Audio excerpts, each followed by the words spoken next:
Mesdames, Messieurs, bonjour. Nous sommes aujourd'hui à l'UT de Poitiers où un groupe d'étudiants va nous présenter un robot, le Gopigo. Je vous invite donc à regarder ce petit reportage.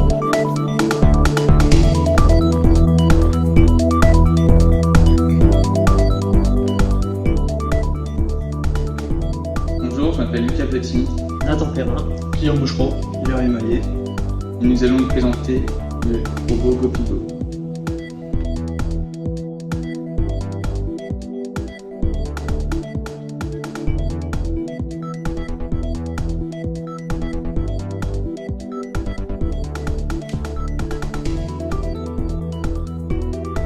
Bonjour, aujourd'hui nous allons vous présenter notre projet de robotique, le Gopigo, qui est ici.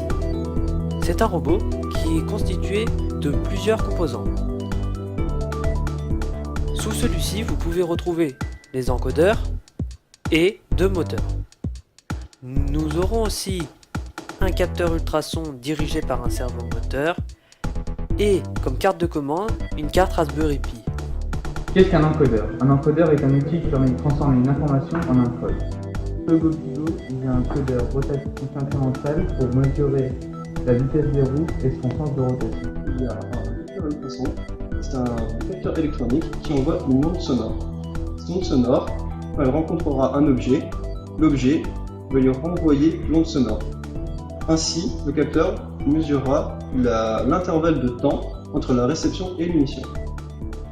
Le capteur a une précision, à une distance de lecture de environ 2 cm à 450 cm, sur un angle de lecture à peu près 15 degrés. En dehors de ces 15 degrés, le capteur est totalement imprécis. Le capteur est placé sur un servomoteur qui lui dirigera selon l'angle le capteur. Se trouvera à l'avant du robot. Cette caméra peut filmer en 720p 60 images par seconde. Avec le logiciel Raspi Still, on peut prendre des photos et le logiciel Raspi Vid faire des vidéos. On peut filmer et diffuser la vidéo en direct sur un réseau local ou la diffuser sur internet. Il y a 3 kits différents. Il y a un kit de base à 80 € où on trouve la coque du boîtier sans la Raspberry Pi. Et il y a un autre kit à 175 € qui comprend le boîtier du Gopigo ainsi que la Raspberry Pi. C'est le kit de base. Après, il y a un autre kit qui est plus cher, qui est un kit de classe, qu'on appellerait de classe, où il y a 5 Gopigo, comme celui-ci.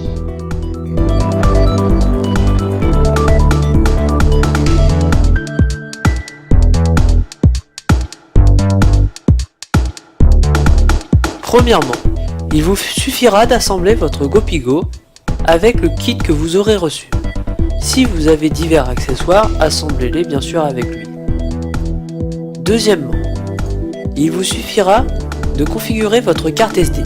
Si votre carte SD provient du site Dexter Industries, donc vous l'avez acheté sur leur site, vous n'aurez pas besoin de configurer votre carte, car elle sera déjà configurée. Mais si cette carte est à vous de base, il vous suffira d'installer et de télécharger Raspbian for Robot dessus votre carte Raspberry Pi. Troisièmement, pour alimenter votre robot, vous pouvez utiliser 8 batteries AA, donc 8 piles AA, et sinon, vous pouvez aussi l'alimenter grâce à un câble micro USB. Pour connecter votre Gopigo à votre PC par exemple, vous pouvez très bien le connecter grâce à un port HDMI et directement coder et l'utiliser dessus la Raspberry avec un clavier et une souris. Sinon, vous aurez besoin de passer par la Wi-Fi et par divers logiciels de communication pour Raspberry Pi, par exemple Petit ou VNC Viewer. Une fois que vous avez effectué tout cela, vous pouvez allumer votre Gopigo et une fois dessus votre interface graphique, le premier réflexe à faire est de lancer DI Software Update. Ce logiciel fera automatiquement toutes les mises à jour dont le Gopigo a besoin.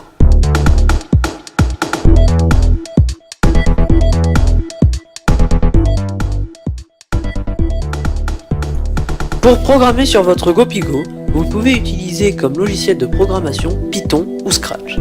Scratch est un logiciel de programmation avec bloc de commande, tandis que Python est un logiciel de programmation avec ligne de commande.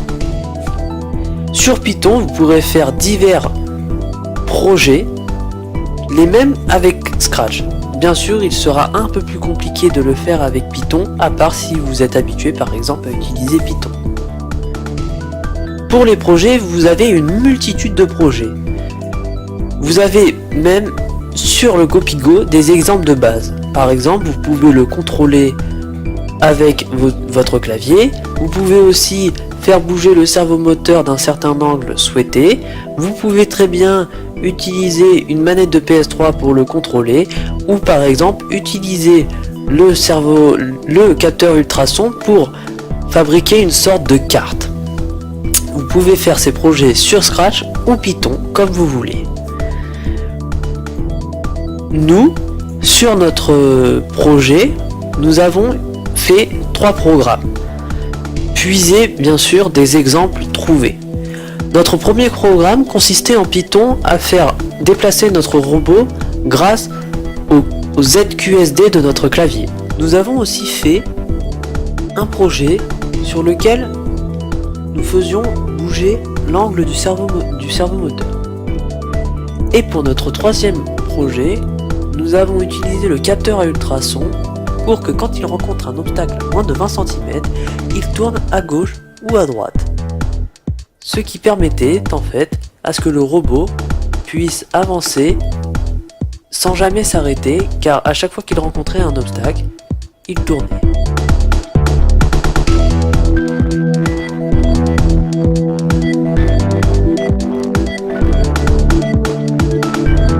Merci et à bientôt pour un nouveau reportage.